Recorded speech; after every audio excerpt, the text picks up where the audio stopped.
பவதாரணி இறந்தது கேள்விப்பட்டு ரொம்ப மனசு இதா இருந்துச்சு. ஏன்னா, அவங்க வீட்லயும் சரி, ஒரு 2 ரெக்கார்டிங்லயும் நான் கூட இருந்திருக்கிறேன்.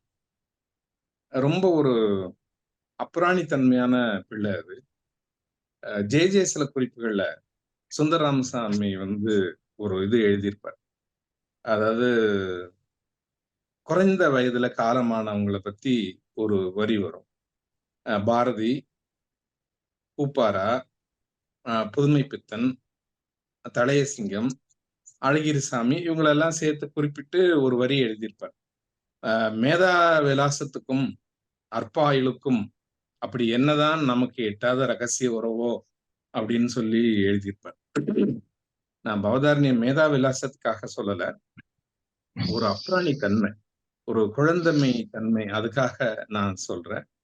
அப்படி ஒரு பிள்ளை அது. அ அது கல்யாணம் ஆன பிறகும் ஒரு குழந்தை மாரியே தான் பிஹேவ் பண்ணும். கனிமொழியினுடைய ஒரு கவிதைய அ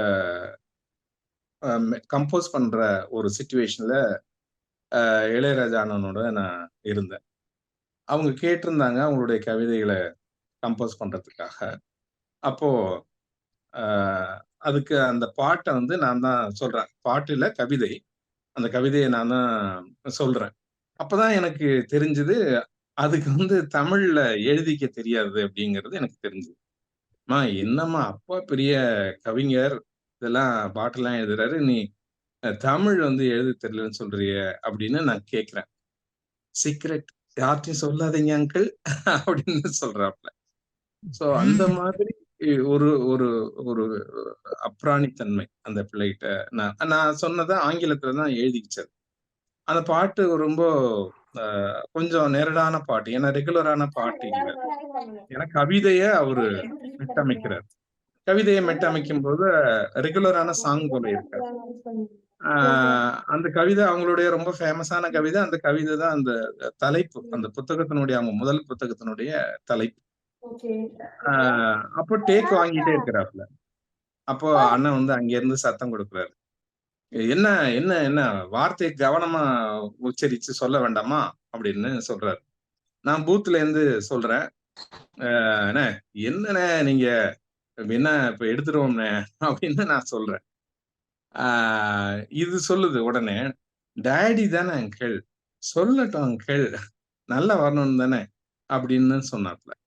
ஸோ அது வீட்டுக்கு போம்போதும் அப்படிதான். ஆ "எப்படி இருக்கீங்க அங்கிள்?" அப்படின்னு தான் விசாரிக்கும்.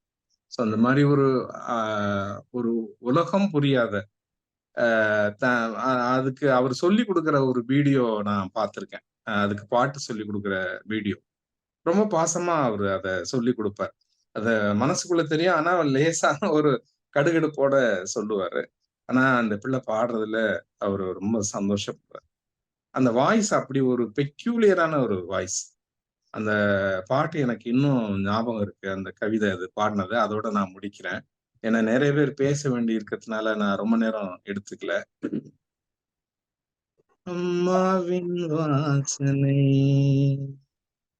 என் அம்மாவின் வாசனை அது சந்தனம் இல்லை ஜவ்வாதோ இப்போது அழகான பொட்டிகளில் விற்கும் வாசனை திரவியமோ எதை போலும் இல்லாத புதுமணம் அம்மாவின் வாசனை என் அம்மாவின் வாசனை